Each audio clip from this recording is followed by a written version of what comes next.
This is Neil Blomkamp stepping up his game. Last time he tackled healthcare. This time he tackles humanity.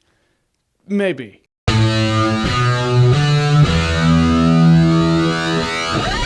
Chappie. So Chappie's written and directed by Neil Blomkamp. This guy did District 9, he did Elysium, now he does Chappie. He's gonna do Alien, which I'm still excited about despite Chappie. So in the world of Chappie, ultimately the police force, they're a bunch of robots. Think like iRobot, but instead of robots that, you know, like do your house chores and shit, they're cops. And Dev Patel is the one who made these robots, so he's like, oh, I'm gonna make one with actual artificial intelligence. So he makes Chappie. And after that, like, yeah, he's gonna hang out with Dev Patel, and then he's gonna become more human. And you saw the scene in the trailer where Chappie's watching He-Man, you know, when he's miming raising the sword, and you're like, oh, he's gonna get all of his moral structure from cartoons like we did, and I get that, and it's awesome. He's gonna save humanity somehow.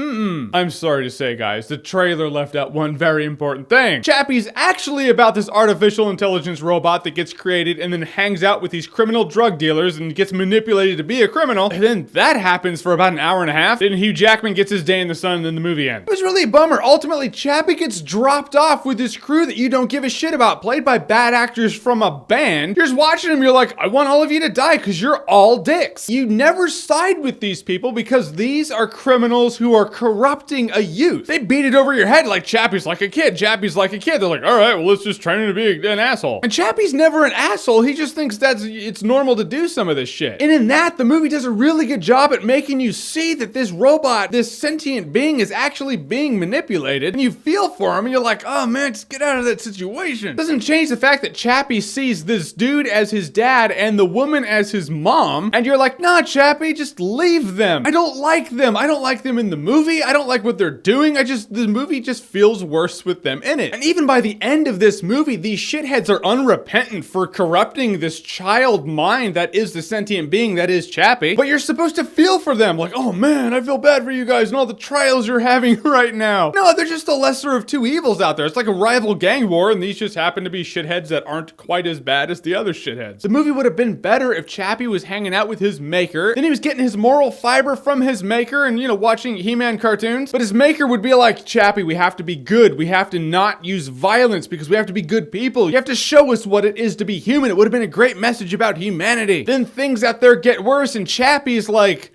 things are bad, but you got to fight it. You got to fight fire with fire sometimes. It would have been like that scene in Man of Steel when Zod's like, you know, like the laser, the heat vision's going towards the family, and Superman's like, I either kill this guy or that family gets wiped out. And that was a moral dilemma he was in. Chappie could have been in these moral dilemmas. It never really hit you because he's never really conflicted. He's just manipulated until he's like, wait, that's stupid. There's not a lot of friction there because he wasn't taught to be this good, and then he wants to protect people who are this good, but to do that, he kind of has to be less than what he was taught to be. He was taught to be an asshole, and he was like, well, no brainer. You can be better. All right, done. I mean, the last half hour of this movie was pretty exciting in the sense that Hugh Jackman gets his huge machine that's from RoboCop 1. He comes down, he has to fight Chappie. That was cool and all, but it doesn't make up for the rest of the movie. You need everything to lead up to that to bring relevance to that. You can't just like have a boring ass movie that's really choppy, that has no real message and all the wasted potential in the world. Then have one action scene and have everyone be like, oh, it's cool. Yeah, I don't question it at all. It's perfectly fine now. I love Charlotte Copley as Chappie. He's the thing I loved. If Chappie could save this movie, he would. He's lovable. You feel for him when he's getting hurt. You want to slap him in the head and be like, dude, they're playing you, stop. You want to protect him, and if the movie was going for that, that's great. I'm just saying that should have been one element of the movie. The movie should have had more structure to it. I walk out of the movie just feeling like a movie about an artificial intelligence by Neil Blomkamp, about this computer nerd with a huge heart who creates a robot with a huge heart in a shitty world. Could have had a lot more to it. It could have had much more of those Iron Giant feels. But when Chappie's hanging out with characters not only do you not like, but you just don't care about for most of the movie, that's a problem. In the end, Chappie as a movie, you're not gonna remember it in T-minus a couple days. Yep, already forgot. I gotta update that picture. The picture's like 4 years old. I just don't have a watch anymore. I need to get a watch. All right, so Chappie, have you seen it? What did you think about it? I'm really interested to know this one. Whatever you thought, comment below, let me know. And as always, if you like what you've seen here and you want to see more, click right here to see more.